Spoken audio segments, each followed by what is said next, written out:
जीजा और साली। एक बार की बात है, एक शहर में रोहन नाम का आदमी रहता था। एक दिन की बात है, रोहन बोला, शीला अच्छा हुआ कि तुम आ गई।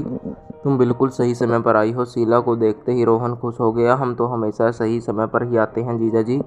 पर यह तो बताइए कि अचानक ऐसा क्या काम आन पड़ा। कल प्रिया के स्कूल में बच्चों के माता पिता को आमंत्रित किया गया है।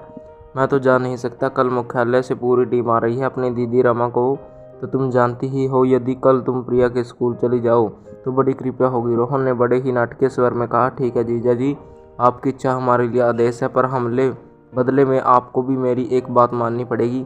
रोहन बोला, कहो ना, ऐसी क्या बात है। कल शहर में नई फिल्म लगी है, आपको मेरे साथ आना ही पड़ेगा। शीला ने तुरंत ही रोहन को देखते हुए कहा। रोहन बोला, यह कौन सी बड़ी बात है। मैं तो स्वयं यह फिल्म देखना चाह रहा था, और इतना बढ़िया साथ मिल जाए तो कहना ही क्या। रोहन बड़ी खुशी से मुस्कुराया। चलो, प्रिया की समस्या तो सुलझ गई। क्यों प्रिया, अब तो खुश हो। रोहन ने अपनी बेटी से पूछा। प्रिया बोली, मैं खुश नहीं हूँ। मेरे स्कूल में जब मेरे सभी साथियों के साथ उनके मम्मी पापा आएंगे तब मैं अपनी शीला मौसी के साथ पहुँचूंगी तो मुझे बहुत बुरा लगेगा।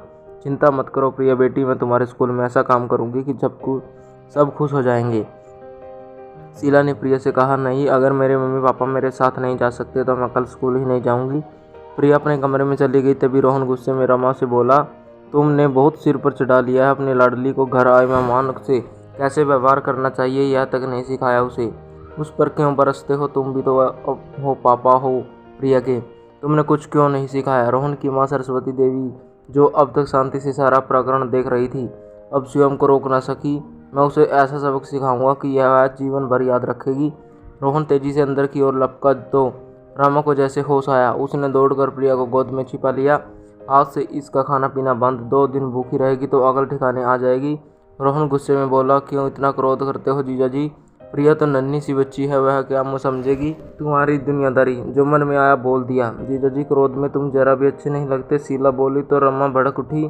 शीला, मैं तुम्हारे साथ हाथ जोड़ती हूँ। इस समय तुम जाओ, हमें अपनी समस्याओं को स्वयं सुलझाने दो। ज़्यादा बोलने की ज़रूरत नहीं है दीदी। तुम भी, मैं तो तुम्हारे लिए ही चली आती हूँ। आज भी ऑफिस से सीधी यहाँ चली आई। तुम तो जब भी मिलती हो यहीं रोना रोती हो कि रोहन तुम्हारा ख्याल नहीं रखते। मुझे लगा मेरे आने से तुम्हें खुशी मिलेगी, नहीं तो मुझे क्या पड़ी है यहाँ आकर अपना अपमान करवाने की। शीला ने पलक वार किया। रमा, शीला से माफ़ी मांगो।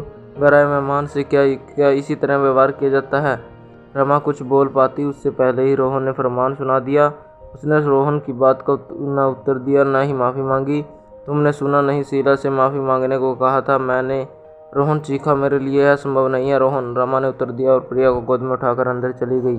छोड़ो भी जीजा जी, क्यों बात का बतंगड़ बनाते हो। मैं अब चलूँगी। शीला उठ खड़ी हुई। इस तरह बिना खाए पिए रुको, मैं कोई ठंडा लेकर आता हूँ। नहीं, मुझे कुछ नहीं चाहिए। शीला ने अपना बैग उठा लिया। ठीक है, चलो, मैं तुम्हें घर तक छोड़कर आता हूँ। मैं अपनी कार से आई हूँ। अपनी कार में जाना ही अकेली युवती के लिए सुरक्षित नहीं है।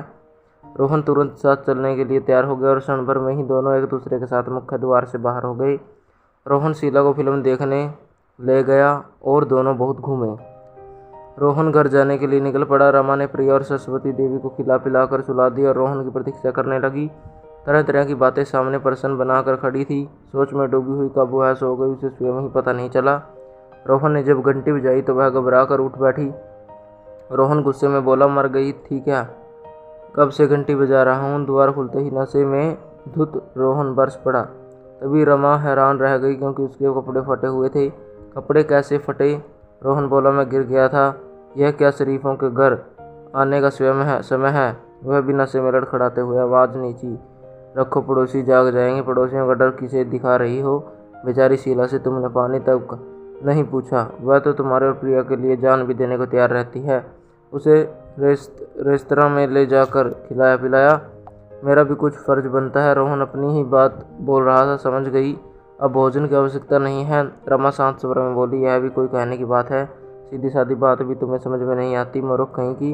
रोहन अपने बिस्तर में लुढ़क गया। रमा भी सो गई। रात के सन्नाटे में स्वयं से ही अपना परिचय करवा कर रमा खुश हो उठी। अगले दिन की उजली सुबह नया ही रूप रंग लेकर आई। रमा गाना गुनगुना रही थी। रोहन को ऑफिस जाने की जल्दी थी। शीला को फ़ोन कर देना, कल के व्यवहार के लिए क्षमा मांग लेना, नहीं तो वह नहीं आने वाली प्रिया के स्कूल। प्रिया भी अब बहुत खुश थी। तभी शीला आई और रमा ने माफ़ी मांगी। शीला ने उसे माफ़ कर दिया और अब सब खुश हंसी खुशी रहने लगे। तो दोस्तों कैसी लगी आपको ये कहानी कमेंट करके ज़रूर बताएं। अगर आप हमारे चैनल पर नए हो तो चैनल को सब्सक्राइब करें।